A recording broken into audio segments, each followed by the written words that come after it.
Assalamualaikum warahmatullahi wabarakatuh. Halo semua, perkenalkan nama saya Halwa Aulia Putri, mahasiswi Sejarah Peradaban Islam. Dalam video ini, saya akan menjelaskan materi tentang konsep-konsep dan teori dalam analisis histori. Pada bagian ini, menjelaskan beberapa alasan dan latar belakang relevansi ilmu-ilmu sosial bagi kepentingan analisis sejarah. Maka pada video kali ini akan disajikan bagaimana hal tersebut diimplementasikan dalam konteks yang sesungguhnya. Sebelum membahas yang lebih dalam, kita harus tahu dulu nih apa sih teori itu. Nah, secara umum teori adalah sistem konsep yang mengidentifikasikan adanya hubungan di antara konsep-konsep tersebut yang membantu kita memahami sebuah fenomena. Dan menurut para ahli yaitu Jonathan Turner, beliau mendefinisikan teori sebagai sebuah proses mengembangkan ide-ide yang membantu kita menjelaskan bagaimana dan mengapa suatu peristiwa terjadi.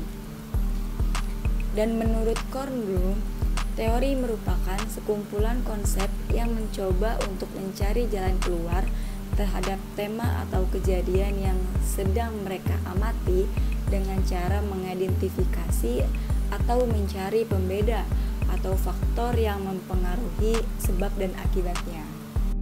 Dan beberapa ilmuwan mengatakan bahwa masalah metodologi tentunya sangat berkaitan erat dengan masalah teori. Teori yang sebagaimana dikemukakan oleh seorang antropolog dan sosiolog sosial yaitu Percy S. Soken, yang dimana dibagi dalam 4 kelompok besar. Yang pertama adalah teori-teori analitis seperti logika dan matematika.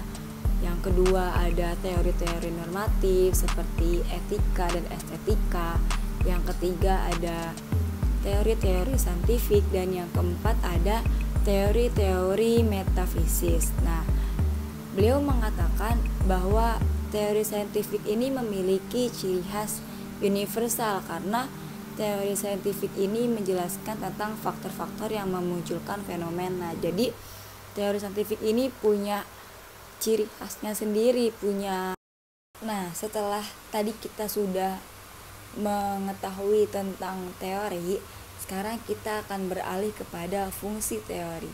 Fungsi teori dalam disiplin ilmu sejarah memiliki tujuan untuk mengidentifikasi masalah yang hendak ditelitinya, seperti menyusun kategori-kategori untuk mengorganisasikan hipotesis melalui berbagai macam interpretasi data yang dapat diuji, dan memperlihatkan ukuran-ukuran atau kriteria-kriteria yang dijadikan dasar untuk membuktikan sesuatu.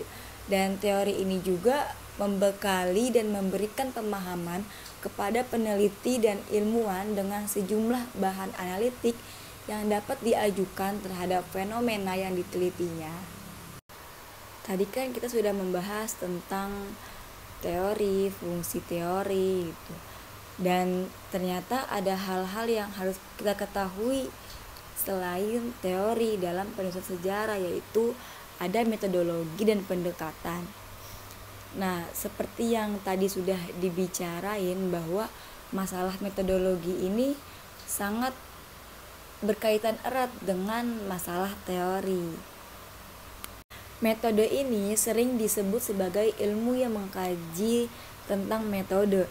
Menurut Sartono Kartodirjo, metode ini dibedakan dengan metodologi karena metode ini lebih kepada cara bagaimana seseorang memperoleh pengetahuan, how to know. Berbeda dengan metodologi yang memiliki tingkatan lebih tinggi karena metodologi ini ialah tentang bagaimana cara kita mengetahui, to how know, to know. Sekarang kita beralih kepada pendekatan. Sartono Kartodirjo pernah menggunakan pendekatan yang digunakan oleh Henry Alansberger sebagai kerangka analisis dalam The Role of Peasant Movement pada tahun 1968 dalam mencari pengertian tentang asal-usul perkembangan dan akibat-akibat pergerakan yang bersifat protes sosial. Dalam mengkaji masalah nasionalisme, Sartono Kertodirijo menggunakan konsep dari psikologi sosial. Nasionalisme ini dapat dilihat sebagai fakta sosiopsikologis, terutama pada tingkat pembentukannya, seperti yang terjadi di zaman pergerakan nasional, kesadaran kelompok, sentimen dan kehendak kelompok yang dinyatakan pada berbagai organisasi nasional, yang merupakan wujud dan institusionalisasi tindakan kelompok.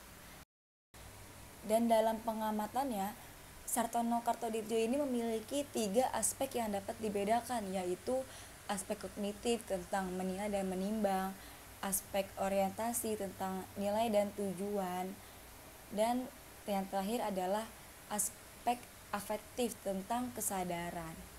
Dan setelah itu terjadilah kejadian berupa gejolak sosial karena adanya faktor pencetus yang berturut-turut, yaitu dan setelah kejadian itu terjadilah berupa gejolak sosial karena adanya faktor pencetus yang berturut-turut, yaitu kekondusifan struktural atau kondusif atau tidaknya struktur sosial budaya masyarakat terhadap gejolak sosial.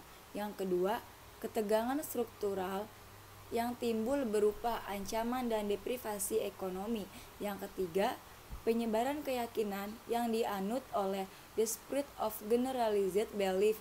Dalam hal ini, situasi harus dibuat bermakna bagi para pelaku yang potensial, dan sumber ketegangan dan cara-cara menghadapinya harus diidentifikasi.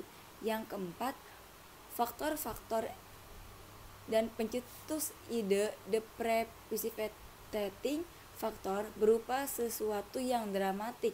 Yang kelima, mobilisasi untuk mengadakan aksi. Dalam kondisi ini, peranan pemimpin sangat penting. Situasi dapat dimulai dengan adanya kepanikan, timbulnya permusuhan, dan diteruskan dengan agitasi atau reform untuk revolusi. Dan yang terakhir ada pengoperasian kontrol sosial atau the operation of social control.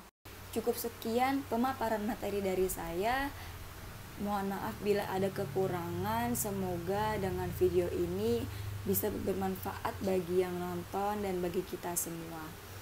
Wabillahi taufiq wal hidayah. Wassalamualaikum warahmatullahi wabarakatuh. See you.